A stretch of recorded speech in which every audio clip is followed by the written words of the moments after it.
Mari kita berdoa. Bapa Surgawi, Bapa yang kami sembah dalam nama anak-Mu Tuhan Yesus, terima kasih untuk napas kehidupan yang baru yang Tuhan berikan kepada kami. Sebelum kami mulai aktivitas kami mau disapa dengan kebenaran firman Tuhan. Dalam nama Yesus kami berdoa. Amin. Sapaan rohani buat kita pada pagi hari ini, Selasa 12 Maret 2024. Saya ambil dari kitab Yeremia pasal yang ke-22 ayat yang ke-29. Demikian kesaksian firman Tuhan. Hai negeri, negeri, negeri, dengarlah firman Tuhan. Dengarkanlah firman Tuhan.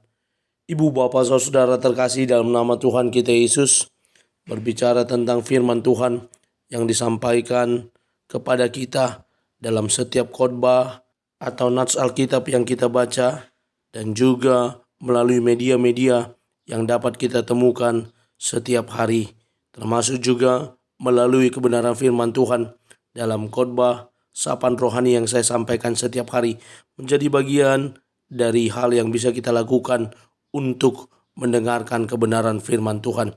Hari ini kita boleh diingatkan melalui pesan firman Tuhan, sapaan kepada kita untuk mendengarkan firman Tuhan. Nats ini secara keseluruhan adalah pesan yang disampaikan oleh Nabi Yeremia kepada Raja Konya. Raja Konya adalah penerus dari generasi raja-raja yang memimpin kerajaan Yehuda, di mana Allah berpesan kepada dia untuk mau mendengarkan firman Tuhan.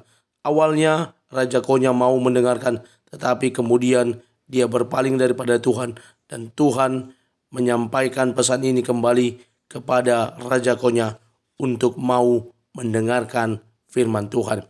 Ibu bapa saudara terkasih, sebagaimana pesan Tuhan kepada Raja Konya, itu juga menjadi pesan kepada kita untuk mau mendengarkan firman Tuhan. Karena apa? Ketika kita mau mendengarkan firman Tuhan itulah yang menjadi penuntun bagi hidup kita. Firman Tuhan itulah yang menjadi rema bagi hidup kita.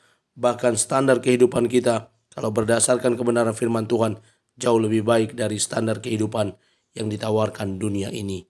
Ibu bapa saudara terkasih dalam nama Tuhan kita Yesus, saya kutip beberapa kata-kata bijak. Yang pertama dari pendeta RSN Harap yang berkata, firman Allah memiliki berita yang jauh lebih menarik dari informasi dunia ini.